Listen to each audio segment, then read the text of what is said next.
Vor 2500 Jahren hat Hippokrates, der Vater der Medizin, mit gebrannten Austernpulver aus der Schale der Auster, kombiniert mit Rosmarinöl, einen geschwürigen Finger, eitrigen Finger behandelt und es funktionierte.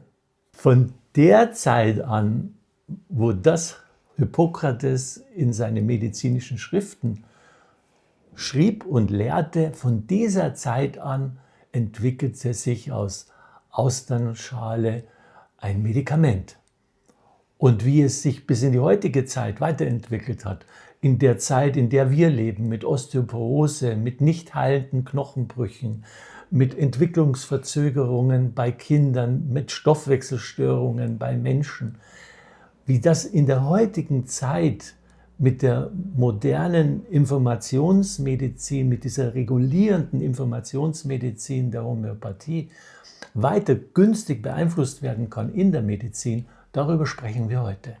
Ja, ganz herzlich willkommen auf unserer gemeinsamen Gesundhausplattform, auf unserer solidarischen, in diesem Refreshed Materia Medica, also Arzneimittelwissen, wirklich aus der Praxis, von diesen 35 Praxisjahren, was mein Kollege Josef Karl Graspointner erlebt hat, von Früh- bis Abendpraxis. Du hast wahrscheinlich hunderte, tausende Male dieses Calcium Carbonicum Hahnemanii, wie es so schön heißt, diese verriebene Austernschale verordnet, verschrieben, Josef. Und da wollen wir jetzt euch mitnehmen und eintauchen in diese Calcium-Carbonhaltige Welt auch der Austernschale aus dem Meer und euch eben wirklich rüberbringen, was da für vielfach noch unentdeckte Potenziale für die Welt der Medizin da drinnen liegen. Ja. Josef, magst du uns ganz zu Beginn so eine Essenz dessen, was du heute hier erzählen wirst, auch anhand von Fallbeispielen bringen, was dieses Calcium Carbonicum Hahnemanii, also diese verriebene Austernschale, wofür die eingesetzt werden kann, könnte noch viel mehr als nur in unseren homöopathischen Praxen, was du erlebt hast in der Essenz damit, gesehen hast an Patienten. Von ganz klein, von Baby an, von Geburt an, ist es ein Wirkstoff, der sich im Leben zeigt, anhand der Symptome, die ein Mensch hat, zeigt. Und das können Kinder oder Säuglinge sein, die die Muttermilch ablehnen oder die Probleme haben mit der Muttermilch und immer erbrechen müssen.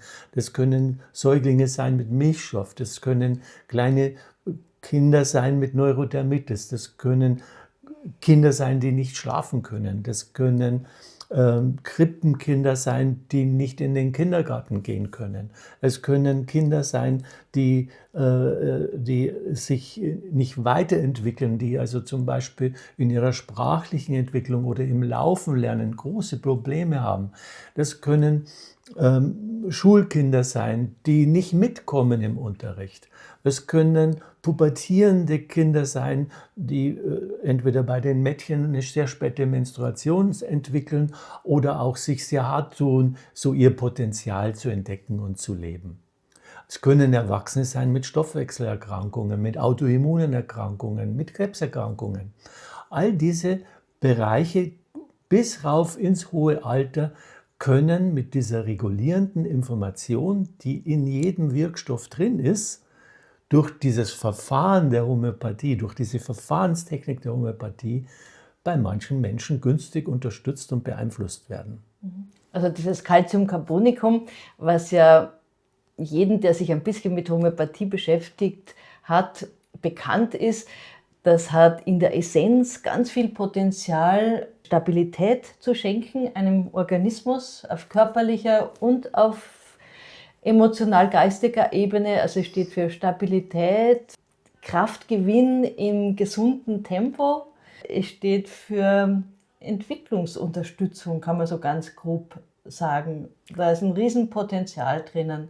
Biopsychosozial, also das biologische Entwicklungspotenzial, das innere oder das äußere biologische, aber auch das innere geistig-seelische, aber auch das soziale Wachstum und die soziale Entwicklung ist von diesem Wirkstoff berührt und kann günstig unterstützt werden.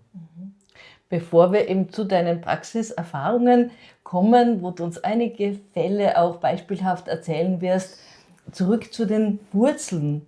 Wie ist denn dieser Dr. Samuel Hahnemann, der Begründer der Homöopathie, wie ist denn der dazu gekommen vor rund 200 Jahren, dass der gerade so diese Schale, diese calciumcarbonhaltige Schale der Auster verwendet hat und zu wirklich Heilzwecken eingesetzt hat?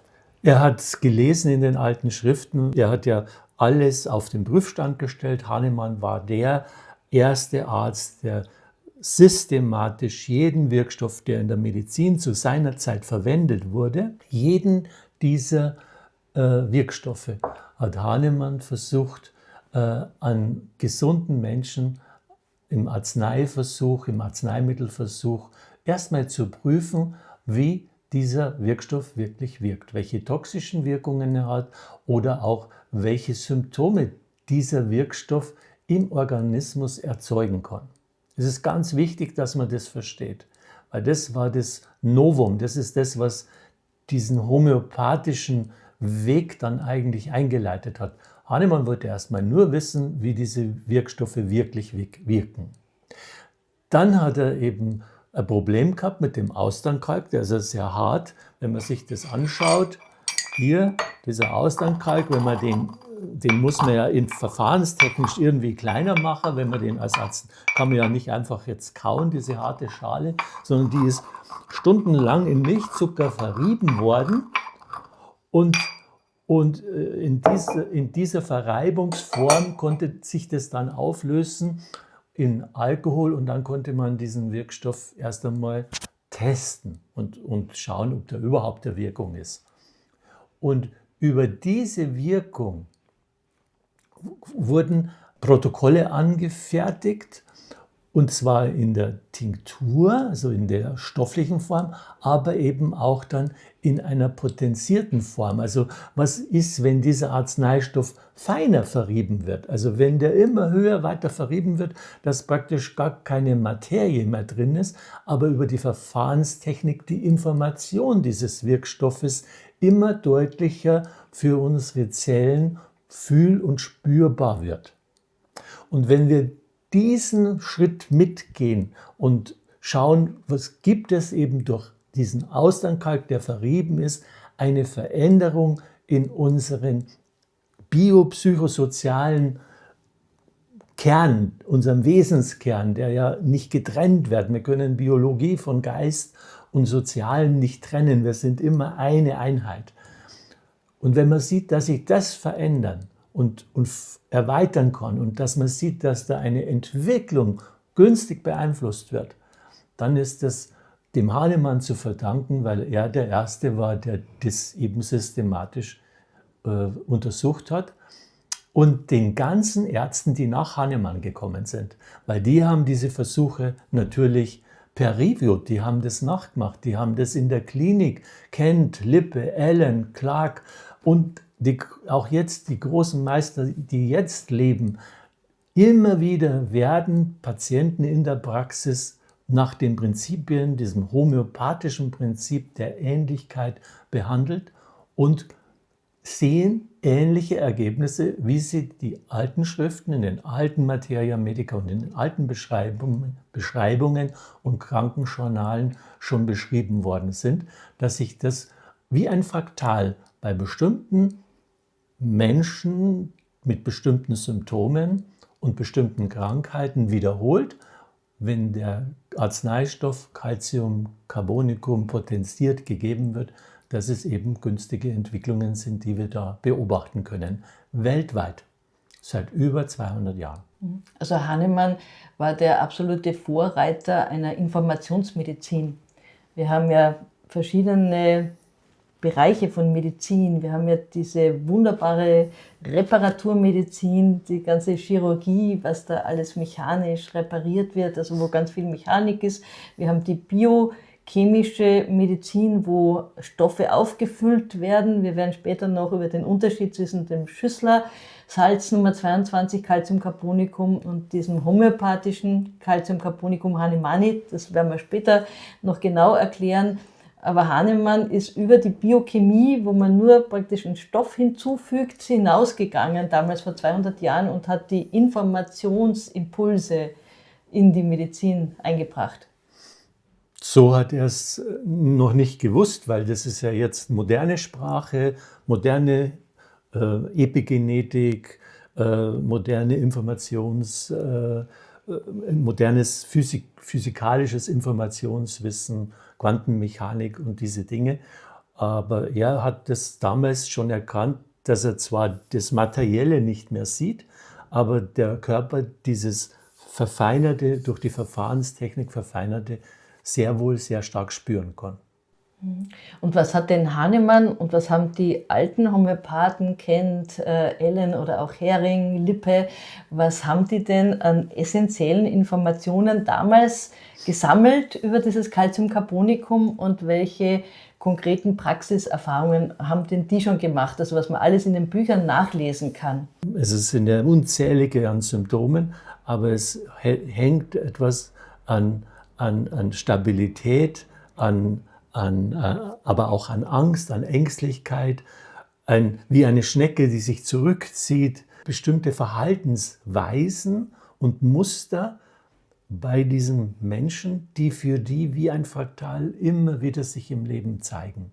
Also zum Beispiel auf der körperlichen, biologischen Ebene zeigt sich ein saurer Schweiß oder eben ein starkes Verlangen nach Eiern oder Eierspeisen oder Milchspeisen. Eine langsame Entwicklung, was die Sprache und das Wachstum betrifft. Oder auch eine schnelle Entwicklung des Wachstums und eine langsame Entwicklung der Sprache und des Intellekts. Eine große Schüchternheit, eine Eigensinnigkeit, eine in sich große Angst. Man kriegt zum Teil gar nicht alles mit, was da so im Außen ist, und das macht diesen Menschen, die sich da entwickeln, als jungen Menschen, dann großen Kummer, weil sie nicht dabei sein können. Das heißt wieder, die Schüchternheit, das Selbstwert wird immer weniger.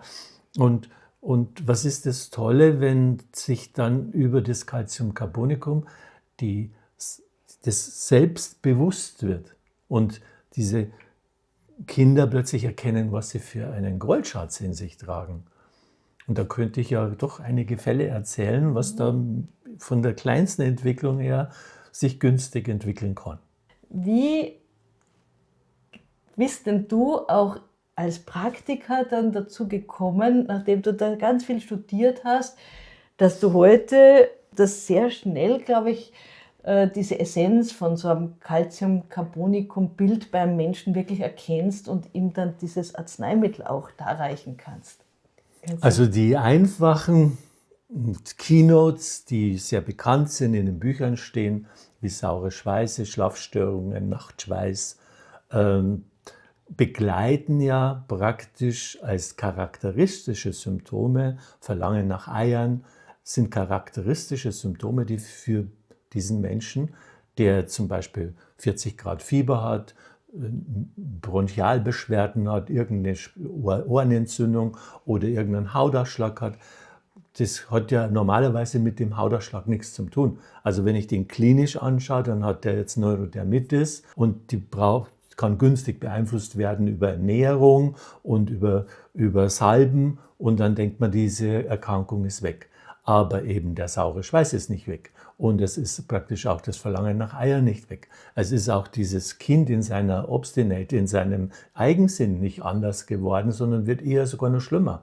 Oder ich schmiere da eine Salbe drauf und plötzlich kriegt das Kind ein chronisches Asthma oder eine asthmaartige Atemwegserkrankung, wo man sich als Kliniker ja überhaupt nicht bewusst ist, hey, wenn ich das jetzt wegschmiere, dass die Entzündung auf der Haut weg ist, warum entsteht dann eine Entzündung im Körper, in den Bronchialwegen oder in den Atemwegen? All diese Fragen sind wissenschaftliche Fragen, und die Kolleginnen und Kollegen, oder weil du mich fragst, wie bin ich da drauf gekommen? Ich bin da drauf gekommen, weil ich die Bücher gelesen habe, weil ich gute Lehrer hatte und die mir den Blick geöffnet haben, wie wichtig eben Kalk in unserem Stoffwechsel ist, der ja aus ganz viel Kalk besteht. Zwar nicht aus Calciumcarbonicum, sondern aus einer anderen Form von Calcium, also ein Hydrocalciumphosphat. Also das ist eine andere Struktur, die wir eigentlich in unserem Knochengerüst haben. Aber alles, was wir hier in einem Stoffwechsel haben, hat ganz viel mit Calcium zu tun in unserem Stoffwechselsystem. Und deswegen ist es ja wichtig, dass wir wissen, wie ist die Information von Calciumcarbonat, aber auch die Information von Calciumphosphat, von Calciumarsen, also diese Verbindungen mit Calcium.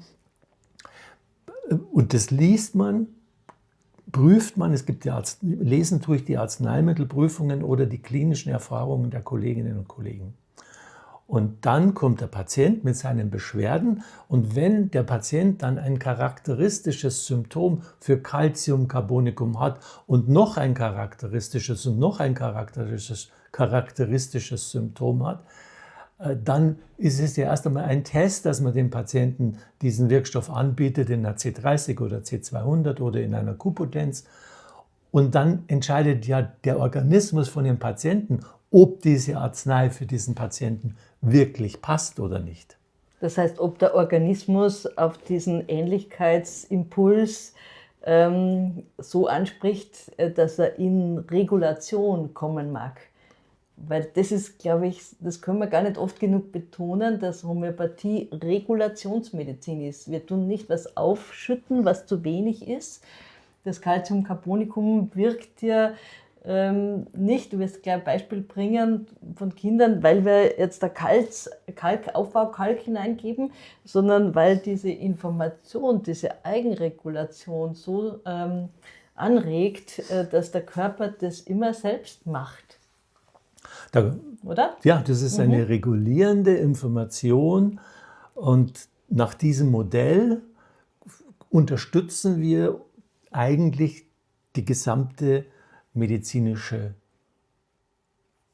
Welt. Also Krankheit, Gesundheit, wenn wir das kurz nehmen, Krankheit ist eine Störung, ist eine Regulationsstörung, ist etwas, was im Körper nicht mehr in einem kohärenten Fluss ist. Der Körper ist nicht mehr in seiner Selbstregulation und er scheidet einfach ständig irgendwie Schleim aus, grünen Eiter aus oder die Ohren sind ständig entzündet oder eben die Haut ist entzündet oder es gibt Haarausfall oder es gibt ein Baby, das, können wir vielleicht gleich da anstarten, das die Muttermilch nicht verträgt. Und der Säugling, der hat ja noch gar keinen Placebo-Effekt, weil die Mutter ist mega gestresst, weil sie ihr Kind nicht gut stillen kann. Das Kind gedeiht nicht, weil es immer wieder erbricht. Es schläft auch schlecht, es muss ständig angelegt werden. Es schwitzt furchtbar und der Schweiß riecht säuerlich an den Füßen und am Kopf. Und dann gibt es noch einen dicken Milchschorf bei dem Kind. Und dann ist das eigentlich alles für den Kinderarzt, der das untersucht. Naja, wir können an der Ernährung bei der Mutter was machen oder das Kind verträgt die Muttermilch, kann man einen Allergietest machen. Man kann sagen, hören Sie das Stillen auf, aber die Flaschenmilch wird genauso wenig vertragen. Das Kind gedeiht trotzdem nicht. Es wird trotzdem immer noch nichts Klinisches festgemacht an dem Ganzen. Und dann geht die Mutter zu einer Homöopathin, zu einem homöopathischen Arzt oder Heilpraktiker und bekommt, weil das klinische Bild so charakteristisch ist, eben dieses Calciumcarbonicum. Das Kind ein Kügelchen, C30. Und plötzlich ruft die Mutter nach einem Tag, nach 2 Tagen an, das hat jetzt viel länger geschlafen. Das Stillen geht leichter. Nach ein paar Wochen der Milchschorf wird weniger. Die Entwicklung von dem Kind ist außergewöhnlich. Die Verwandtschaft, die rundherum ist, das soziale Gefüge, erkennt plötzlich, was das für ein süßer Wonneproppen ist. Mein Gott, Und das, Man sieht, wie viel Freude du hast, weil du das so oft erlebt hast, diese Entfaltung, gell, im wahrsten Sinne des Wortes zu begleiten. Aha. und da kann man nur Danke sagen, dass es diesen Gedanken gab bei einem Arzt, der das konsequent durchgezogen hat. Und bei all den Ärzten und Heilpraktikern, bei denen wir oder ich jetzt in Ausbildung sein durfte und auch wir uns als Kollegen ja uns im Kompetenzzentrum ja regelmäßig darüber austauschen, um eben dieses Wissen nicht nur zu bewahren, sondern auch zu erweitern.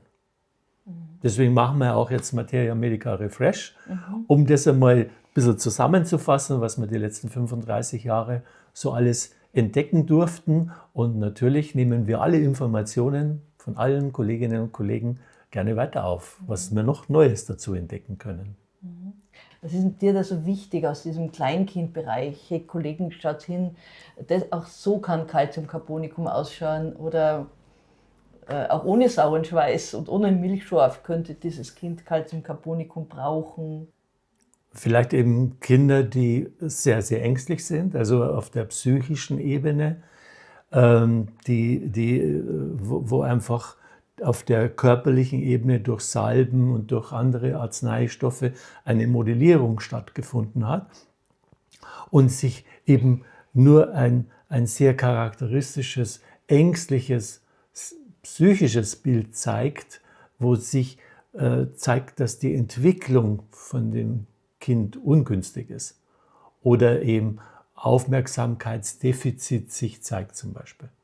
Oder also eher in dieser Form bei Calcium dann von diesem verträumten ADS. Verträumt, nicht mitkommen, nicht sondern Stress mitkommen. haben, oder? Stress haben mit allem, was da herum ist. So gewisses in die Welt schauen und man hat das Gefühl als Therapeut, als Arzt, als Heilpraktiker, das Kind kommt gar nicht mit, was da so alles rumherum passiert. Also eine verlangsamtes Denken, verlangsamtes Entwickeln. Auf das möchte ich schon raus, dass man da sich mit diesem Calcium, aber auch mit den gesamten Calciumsalzen auseinandersetzt. Da möchte ich den Hinweis geben, bitte schaut euch diese Videos mit dem Franz Jakob an, mit dem wunderbaren Kollegen, der sich in die Scholtenmedizin hineingearbeitet hat, wie wertvoll dieses Wissen über Calciumcarbonicum, aber auch um Wissen wie Calciumarsenicosum oder Calciumphosphoricum oder Calciumsilicata oder Calciumnitricum auf einen Menschen wirken kann. Das sind hochspezialisierte Bereiche, wo man schon viel klinische Erfahrung braucht, damit man sich diese Feinheit dann noch zusätzlich herausarbeiten kann. Wichtig ist erst einmal, dass man versteht, was dieses Calciumcarbonicum ist, weil das ist die Basis die Mutter der Medizin oder der Calciums ist das Calciumcarbonicum die Basis. Und im Periodensystem, was ja der Jan Scholten dann an Erkenntnissen bereichert und erarbeitet hat, steht dieses Calcium-Element eben an der zweiten Stelle. Das heißt, es hat ganz viel mit Unsicherheit zu tun. Also das ist noch nicht so erfahren, braucht Unterstützung, braucht Rückhalt, braucht Stabilität. Und das ist ja auch, wenn man die ganz klassischen Autoren durchforstet oder eben deine Praxiserfahrung, ist das ja schon was Essentielles. Egal, ob es jetzt ein Kind ist, das chronische Infekte hat, ständige Mittelohrentzündungen oder vergrößerte Lymphknoten oder einfach in der Schule schon Stress hat. Es braucht eigentlich Rückhalt, Stabilität und auch diese Achtsamkeit für die Langsamkeit, gerade in unserer Zeit.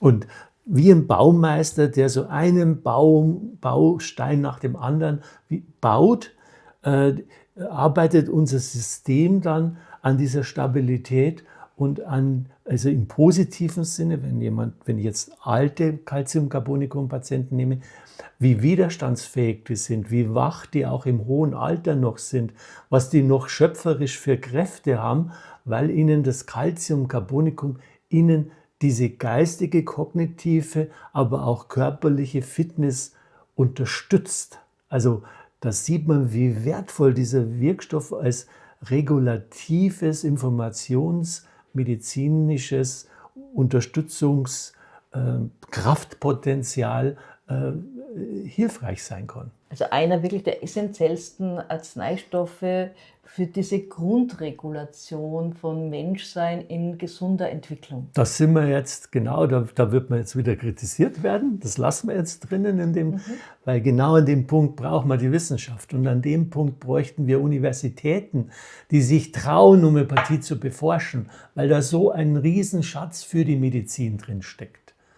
Weil das so eine große Entwicklung nicht nur auf der körperlichen Ebene, sondern es würde sich auf der emotionalen und geistigen Ebene noch so viel mehr entwickeln können, wenn wir noch mehr darüber wüssten und wenn wir dieses Wissen auch gezielt in der Praxis anwenden können und wenn das praktisch Standard wäre in der Medizin. Also wenn das jeder Kinderarzt erkennen kann, weil dann fängt man bei der Entwicklung des Kindes ja schon mit einem ganz anderen Schritt an. Also jeder, der hier medizinisch begeistert ist, der möchte, dass es uns als Menschenfamilie gut geht, bitte beschäftigt euch mit Homöopathie und mit diesem Wirkstoff Calciumcarbonicum. Wobei ich hier auch wieder einwerfen muss, es ist nicht das einzige Arzneimittel für entwicklungsverzögerte Kinder. Wir haben da noch zig andere, aber es ist halt so vielleicht schon das Wichtigste, gerade am Beginn des Lebens. Und Lehrer wären total froh. Also alle Lehrer, die in der Pubertät mit ihren eigensinnigen Sturköpfen oder auch in der Schule, 1., 2. Klasse oder Kindergartenkinder, die immer zu der Mama heim müssen. Also es gibt ein großes Feld, wo eben, wenn die Therapeuten ausgebildet sind und wissen, was Calciumcarbonicum kann und was es auch nicht kann, also es gibt ja auch Grenzen bei Calciumcarbonicum und wie die Barbara sagt, es gibt auch viele andere Wirkstoffe. Es braucht schon dieses Wissen, was ist wirklich bei dem einzelnen Menschen krank. Wir haben ja schon mal über Sulfur gesprochen, wenn jemand ständig Entzündungsneigungen hat, wie wichtig eben der Schwefel sein kann, um das Leben immunstärker zu machen. Aber eben Calciumcarbonicum so wichtig, um das Leben stabil und kraftvoll werden zu lassen. Und was es zur Zeit der alten Homöopathen eben noch nicht gegeben hat, dieser Zeitdruck, den Eltern heute ja haben, unsere Zeit, die so auf Tempo, auf was leisten müssen, aber eben heute für ein Kind, das diese Calcium-ähnliche Struktur in sich hat, die Kinder, muss man ja schon sagen, die zerbrechen teilweise an diesem Leistungsdruck, an diesem Tempo. Ja, da müssen wir ein bisschen drüber sprechen, weil es ja wirklich so ist, dass ja oft die Klinik oder wenn dem Kind nichts fehlt, wenn das jetzt keine autoimmune Erkrankung hat und es ist einfach nur entwicklungsverzögert, dann sagt man halt mal, stellt man es zurück oder man lässt es halt länger zu Hause. Das wird schon, das wächst sich schon aus.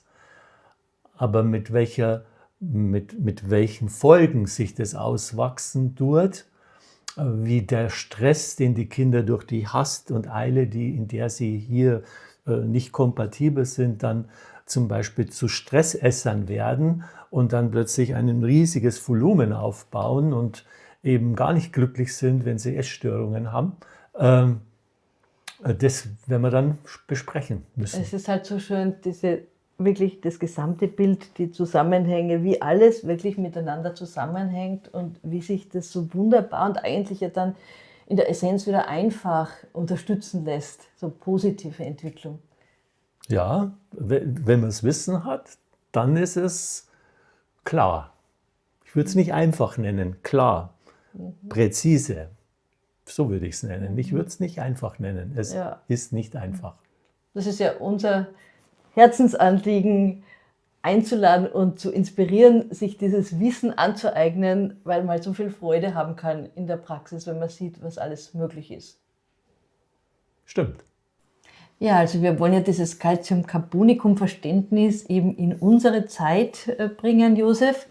Und es gibt durchaus Eltern, wenn die Calciumcarbonicum wenn ihr Kind Calciumcarbonicum verschrieben bekommt, dann googeln ja viele und so der ein oder andere war schon ganz entsetzt, dass das wird ja beschrieben, wenn man es googelt, da sind ja oft diese alten Quellen dann noch herangezogen, dass diese Kinder eben wirklich schwerfällig sind und pastös und blässlich und also wirklich sehr fast zurückgeblieben.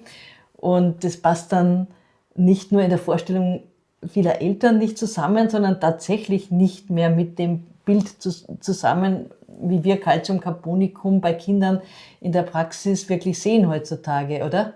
Ja, das ist so, weil wir in diesen Büchern ja nur einen kleinen Ausschnitt sehen und hier eben eine andere Zeit war mit anderer Ernährung, mit anderer Lebensweise und eben diese Lebensweise und die Umstände und die sozialen Umstände natürlich eine große Rolle spielen, wie sich dann ein Kind oder ein Mensch entwickelt, der Calcium-Carbonicum auch braucht, wenn er nicht so pastös ist. Also diese alten Beschreibungen sind halt eine Form von Calcium-Carbonicum.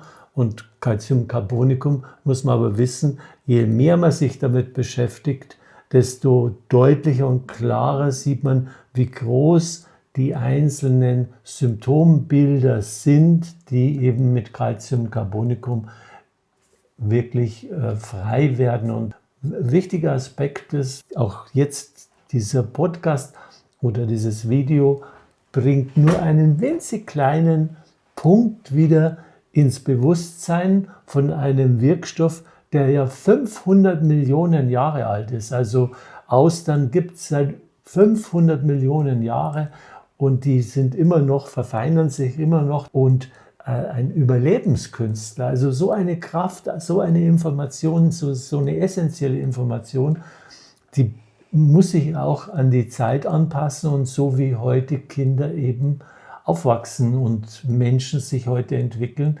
Und da braucht es den Blick vom Fachmann, von jemand, der das in der Praxis ganz gut studiert hat und auch gelernt hat. Und es ist keine Einladung zu einer Selbstbehandlung. Bitte nicht. Holt euch wirklich homöopathisch arbeitende Ärztinnen und Ärzte und Heilpraktikerinnen und Heilpraktiker zu Hilfe. Ja, wir sind halt auch wirklich aus unserer Erfahrung Fans der Einzelsubstanzen, also wirklich keiner Mischung, wo Calcium, Carbonicum irgendwie drin ist, sondern mit diesem Einzelwirkstoff machen wir halt die besten Erfahrungen, wenn man sich dieses Basisstudium mal antut, dass man ein Grundwissen hat und dann halt wirklich sehr tiefgreifende, ja, auch Erfolge hat in der Begleitung von Menschen. Hast du ein Beispiel von so einem Calcium-Carbonicum-Kind, das du vielleicht bis ins Erwachsenenalter, bis heute begleitest, also der jetzt halt ein stabiler Erwachsener geworden ist? Viele. Also könnten wir jetzt den ganzen Tag füllen und die Besonderheiten rausarbeiten. Aber bei dem Kind war es so, dass der Vater sehr krank ist, er hatte Krebs.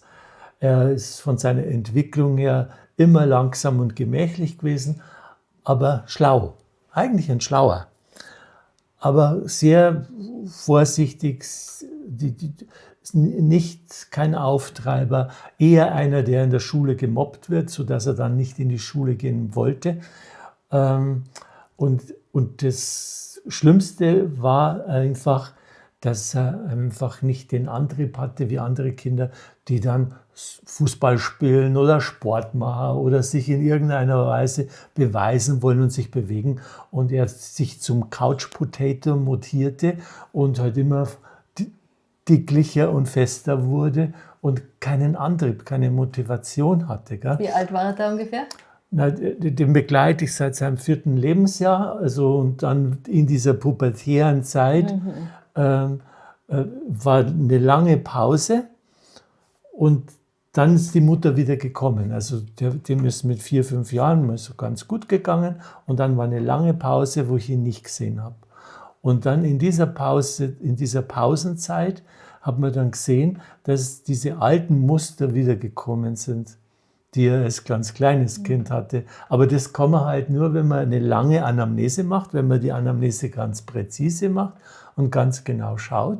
in dem Moment, wo der dann mit 17, 18 Jahren unterstützt wurde mit Calciumcarbonicum, hat sich eine totale Veränderung bei diesen pubertierenden, spätpubertierenden Menschen, hat sich dann einfach der Schweiß geregelt, die Schlafstörungen geregelt, diese Appetit auf Mehlspeisen und nicht auf die Ernährung achten, nur Junkfood, das war nicht günstig. Und dass es als eigenen Antrieb dann geschafft hat, eigener Antrieb, fängt an zu laufen, was ihm ganz schwer gefallen ist, dann haben die Knie wehgetan, dann haben die Gelenke wehgetan, aber unter der Calciumcarbonicum, unter dann auch höhere Potenzen, C1000, C10.000, hat der immer mehr entwickelt, hat dann auch eine Freundin gefunden und ist dann mit dieser Freundin zusammen immer mehr in diese Sportlerszene gekommen.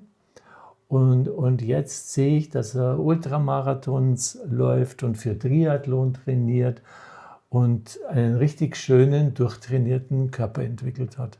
Man würde niemals, wenn man den jetzt als erwachsenen 33-, 34-Jährigen sieht, daran denken, dass der als Kind ein Couch-Potato war und eigentlich keine Lust gehabt hat, sich irgendetwas für Sport sich zu interessieren. Ja, da passt ja gut dieses Bild von der Austernschale und dass da ja eine Perle sich entwickeln kann, wenn dann eben so kleine Widerstände sind, die, wo ein Mensch im übertragenen Sinn dann auch unterstützt wird. Das ist ein schönes Bild, weil die Auster produziert ja die Perle, soweit ich das weiß, dadurch, dass ein Sandkorn reinrutscht in diesen Körper der Auster. Und das ist ja was sie stört.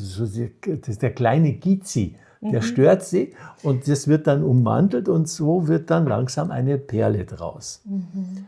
Und so könnte man sich das von der Information vorstellen. Ein kleiner Gizi, ich komme nicht in die Gänge und habe keine Kraft und fühle mich schlapp und bin müde und schlafe viel und ernähre mich ungünstig. Und der kleine Gizi kann dann mit der Information von der Austernschale sich transformieren, dass sich derjenige dann plötzlich andere Informationen hat, was Neues ausprobiert und plötzlich merkt, seine Grundkraft, eben die Grundkraft der Auster ist die Ausdauer, ist die Hartnäckigkeit, ist die an etwas dranbleiben, eine Sache durchdenken, sich im positiven Sinne bis ins hohe Alter weiterbilden. Also das ist dann die Perle, die ein Mensch entwickeln kann, wenn er homöopathisch behandelt wird. Also das Potenzial, was in einem Couch-Potato-Jugendlichen drinnen ist, dass da wirklich so, egal ob auf körperlicher Ebene wie in dem Fall oder Calciumcarbonicum-Menschen sind ja oft so intelligente Menschen, wo das halt brach liegt aus so einer Schlaffheit heraus, die sich mobilisieren lässt, würde ich sagen, wenn der Arzneistoff wirklich dann passt zu den Menschen. Und vor allem eben auch in den richtigen Abständen, in der richtigen Dosis gegeben wird. Ich glaube, das ist ja die große Herausforderung, wieso man einen homöopathischen, erfahrenen Begleiter braucht, weil die Arzneimittel, die Mittel finden Menschen durchaus für sich selbst, teilweise ist so meine Erfahrung, aber das verläuft dann total im Sand, weil die entweder viel zu viel davon nehmen oder viel zu wenig oder zur falschen Zeit. Das ist die Kunst, den richtigen Impuls zur richtigen Zeit immer wieder zu bekommen. Was oft passiert, ungeduldig sind mit den Reaktionen, dass eine Reaktion dann gleich wieder mit einem anderen Mittel unterdrückt wird oder verändert wird und wir uns nicht die Zeit lassen, einen Wirkstoff eben wie Calciumcarbonicum, der ja dieses Bewusstsein mithilft zu entwickeln.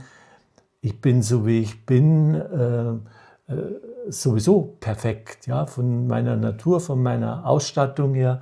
Ich kann lange üben, ich kann lang Klavier üben oder ich kann lang Ausdauersport machen.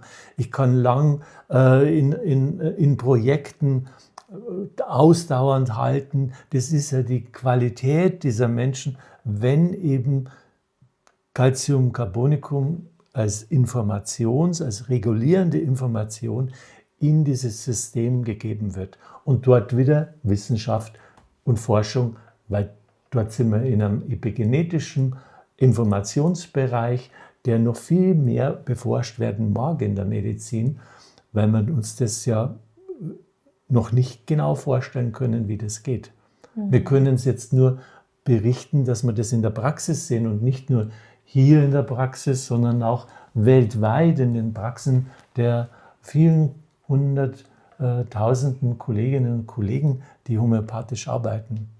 Also wir sehen das einfach, dass das wie auf einer Perlenschnur aufgereiht ist, dass wenn ein Kind ganz spät zahnt, eben diese Schweiße hat und vielleicht auch Milch schlecht verträgt, dass das... Oder den Dreck da draußen beim Krabbeln dann jede Schnecke in den Mund nimmt und jeden Sand, alles wird in den Mund genommen.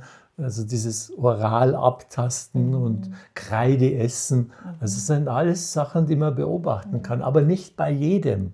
Eben, das ist es eben, nicht bei jedem. Da gibt es welche, die das gar nicht machen und die dann nur so 2, 3 Symptömchen davon haben. Ja. Aber dass man halt sieht, und genau diese Kinder, die 2 oder 3 Symptome davon, Zeichen davon zeigen, die sind dann auch eher ängstlich und vorsichtig und brauchen auf der emotionalen Ebene so diese Unterstützung und diese Geborgenheit. Und die reagieren dann viel schlechter auf Scheidungen oder Streit oder Trennungen als eben andere, weil sie so ein bisschen wie die Auster in der Schale diesen Schutz brauchen. Ja, das hast du gesagt, die brauchen wirklich dieses Nest, wo sie sich sicher fühlen. Genau. Und vielleicht abschließend, dass das nochmal, weil da fragt wahrscheinlich jemand nach, nochmal klar wird, dass dieses Bild, wie es in den alten Büchern beschrieben wird, dass das die Bilder von sehr kranken Zuständen waren aus diesem Calcium-Carbonicum-Bild. Und heute sind wir Gott sei Dank auf gewissen Ebenen viel gesünder und dann sieht man nicht mehr diese Rachitis, diese Extreme oder solche extremen Dinge. Wir wollen ja motivieren, unsere Kolleginnen und Kollegen, sich damit zu beschäftigen und eben auch nicht nur mit Calcium-Carbonicum, sondern eben auch mit den unterschiedlichen Verbindungen zu Calcium-Carbonicum. Aber allein Calcium-Carbonicum hat eine Vielzahl von Arzneimittelversuchssymptomen, wo man schon sieht, in welche Richtung dass dieser Wirkstoff geht und wie breit er als Unterstützung für den Menschen hilfreich sein kann, wenn er knackende Gelenke hat, Arthrose hat, Schmerzen hat oder eben Autoimmunerkrankungen hat, Colitis ulcerosa hat oder eine Schilddrüsenerkrankung hat. Also es ist sehr breit und deswegen ist es wichtig, dass man es gut kennt und dass man sich mit dem Arzneistoff lang beschäftigt. Und eine Hilfe noch als Tipp, einfach in der Anamnese auch fragen, wie war die Entwicklung in der Kindheit? Wie war denn das, wann hast du laufen gelernt, wie war die Zahnung, waren die Zahnungen mit großen Problemen behaftet, wie war die Kindergartenzeit, gibt es da öfters Knochenbrüche oder sehr viel geschwollene Lymphknoten mit Ohrenentzündungen und Halsschmerzen, mit viel Antibiotika, gibt es Polypenoperationen, gibt es Paukenröhrchen, um die Pauke zu belüften. All diese Dinge sprechen nämlich dafür, dass das Kind schon ein Calcium-Carbonicum in der kleinsten Entwicklungsstufe, in dieser ersten Entwicklungsstufe war, aber eben durch medizinische Maßnahmen dann so halbwegs unterstützt wurde. Aber dieses Fraktal, dieses Muster, dieser prinzipiell die Schwäche und Infektanfälligkeit, Schutzlosigkeit, ich brauche Schutz, dieses Fraktal eben dann auch bis ins hohe Alter sichtbar ist und vom Patienten auch gespürt werden kann. Du hast ja auch viele erfolgreich verschriebene Calcium-Carbonicum-Fälle bei Erwachsenen. Kannst du uns so Hinweise geben, wie wir Calcium-Carbonicum, was ja so großes Kindermittel ist, das kennen wir ja eher, aber wie wir es bei Erwachsenen erkennen?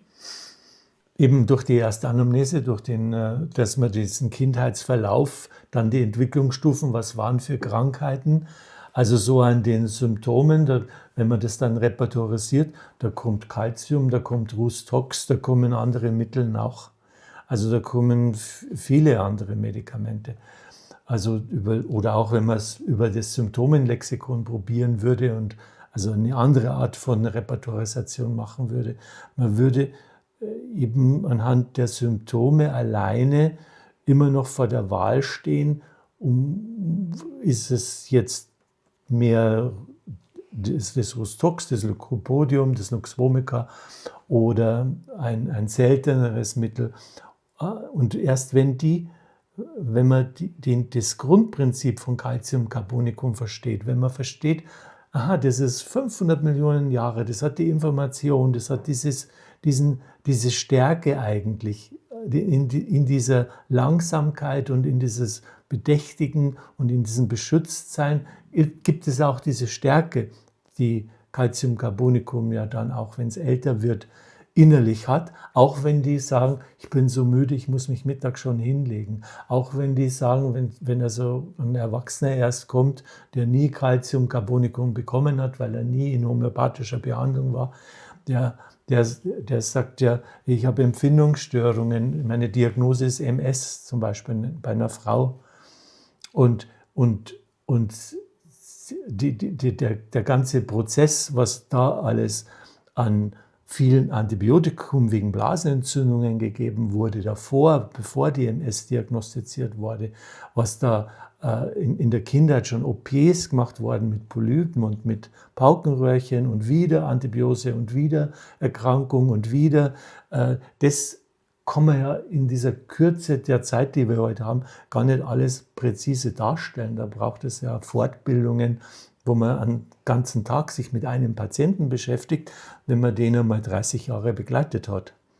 Da sind so viele kleine Schritte, die da drin sind, aber es gibt Patienten, die haben wirklich dann 20 Jahre, 25 Jahre, die ich habe, die nehmen nur Calcium-Carbonicum.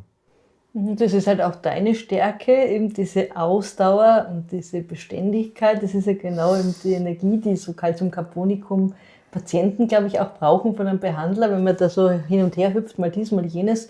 Das mag Calcium-Carbonicum ja auch in seinem Leben nicht. Ne? Die sind ja eher nicht die reiselustigen Menschen, die jede zweite Woche woanders sein müssen, sondern diese Beständigkeit und diese Ausdauer und dieses Dranbleiben. Das ist ein tolles Heilprinzip. Genau. Statt Hasten heilen ist so ein Schlagwort Statt für Hasten heilen. Calcium-Carbonicum. Ja, das ist wahr.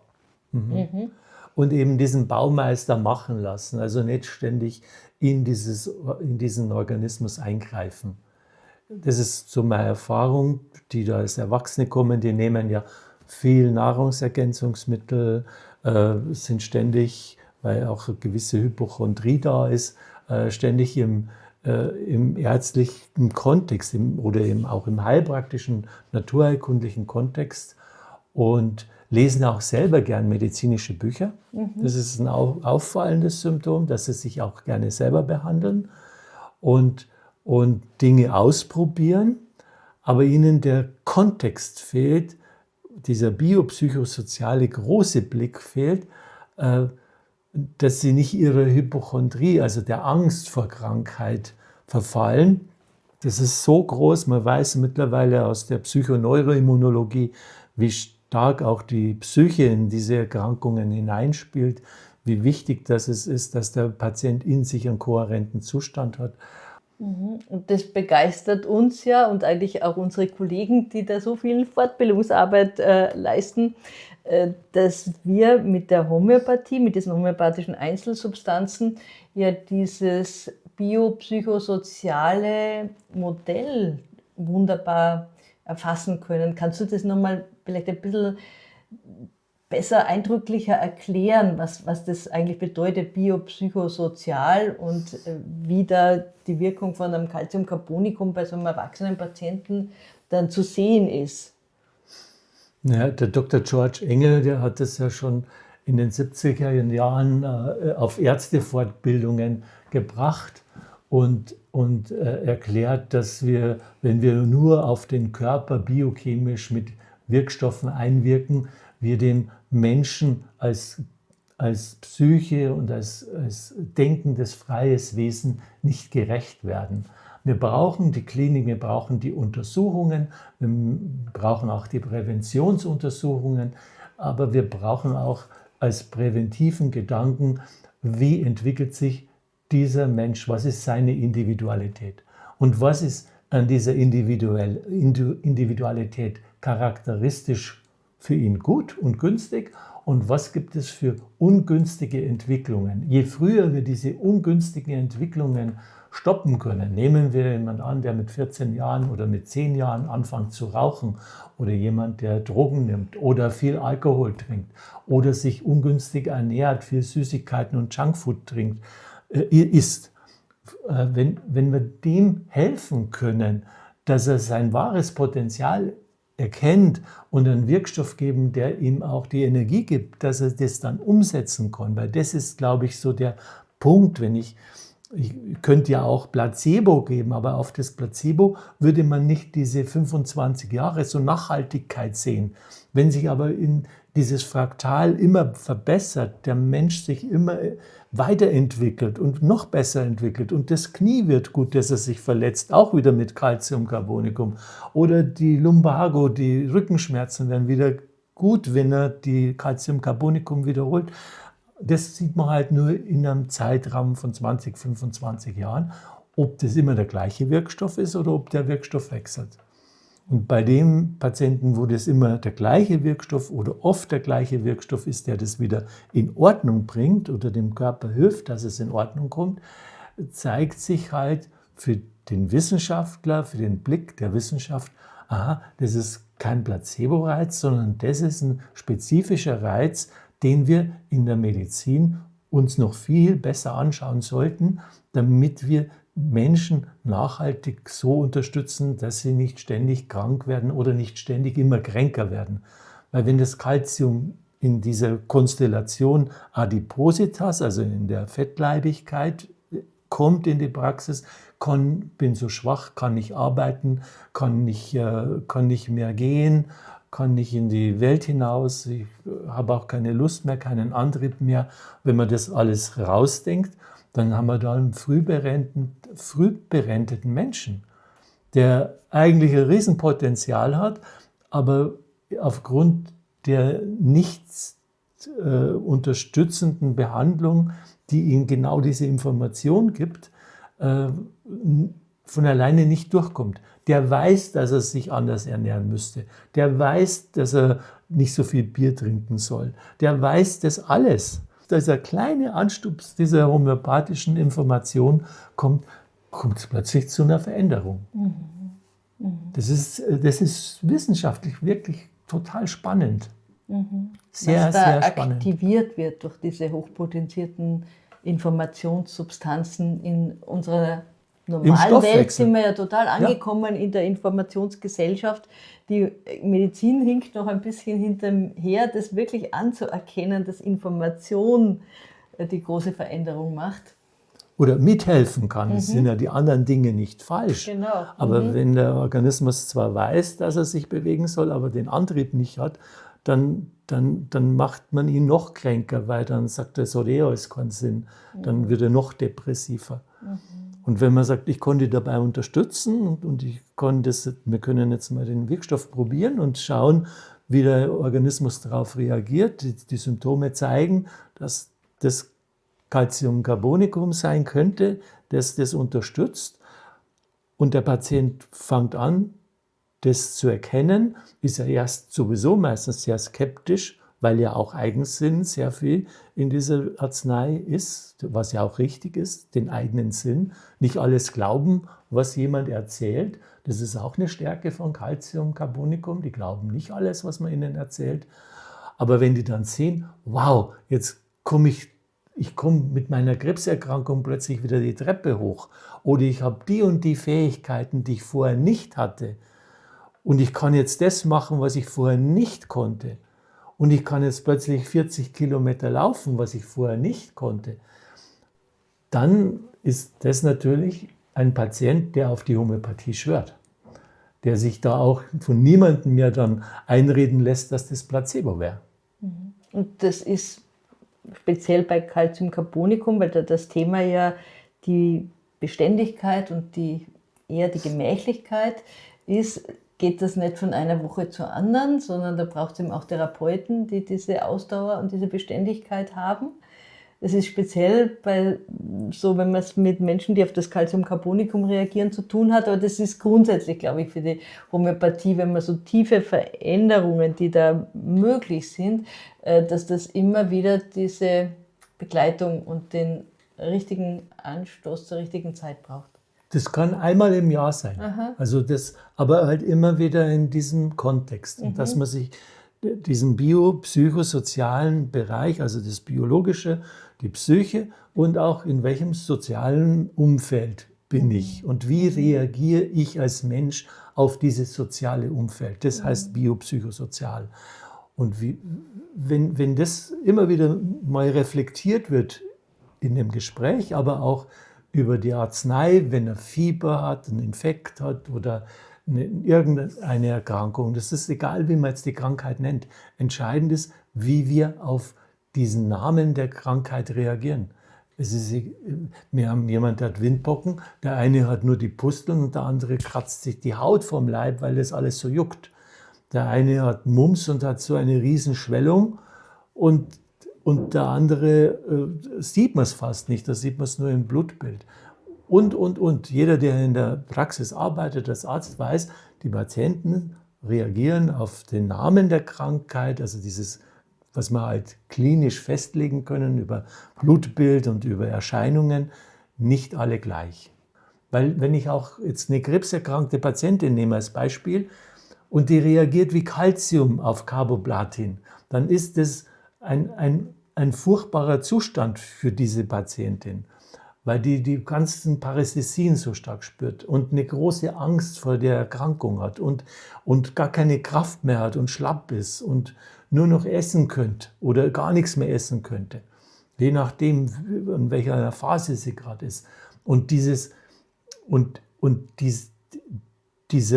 Unterstützung, wenn das passt, das Calcium, also wenn zu dem Organismus hier eine Ähnlichkeit mit dem Calcium festgestellt wird, dann geht die auch durch eine Chemotherapie besser durch. Da ist auch die Onkologie dann froh, wenn der Patient sich einigermaßen in diesem Therapiesetting das mitgehen kann, dass man es nicht abbrechen muss und dass dann auch in der Langzeitbeobachtung dann lange Phasen der Remission entstehen und der Patient in dieser Remissionszeit ja auch immer wieder Calciumcarbonicum kriegt, weil er mal Halsweh hat, weil er mal Husten hat, weil er vielleicht sich angeschlagen hat. Und man sieht, und in all diesen Bereichen hilft ihm dieser homöopathische Weg jetzt auf einen stabileren Zustand zu kommen. Und was sich daneben entwickelt auf der psychischen Ebene, für die psychoneuroimmunologisch denken, auch das Bewusstsein verändert sich. Die werden klarer. Sie machen Dinge, die ihnen Angst gemacht haben, werden plötzlich kritischer betrachtet. Weil dieses kritische Draufschauen kann Calciumcarbonicum, nur wenn ich eben in dieser ungünstigen Lage bin, dass mir das alles Angst macht und ich sogar dann denke, wenn ich irgendein Symptom von jemand anderen höre, dass ich das selber habe, dann meint der wirklich, er hat ein Magengeschwür oder er meint wirklich, er hat irgendeinen Magenkrebs. Und dann kann man das sehr gut mit der Medizin, mit einer sauberen Magenspiegelung abklären und dann sieht man, dass da nichts ist. Und unter Calcium kann dann auch diese Angst, diese akute Angst und diese Angstzustände können deutlich besser werden. Ja, ihr hört und seht vielleicht, dass es wirklich, wir könnten jetzt noch stundenlang über Calciumcarbonicum und auch über die Differenzierung dann von Calciumcarbonicum zu Sulfur und zu anderen Mitteln sprechen. Das werden wir sicher glaube ich, eher in einer weiteren Folge dann machen, Josef.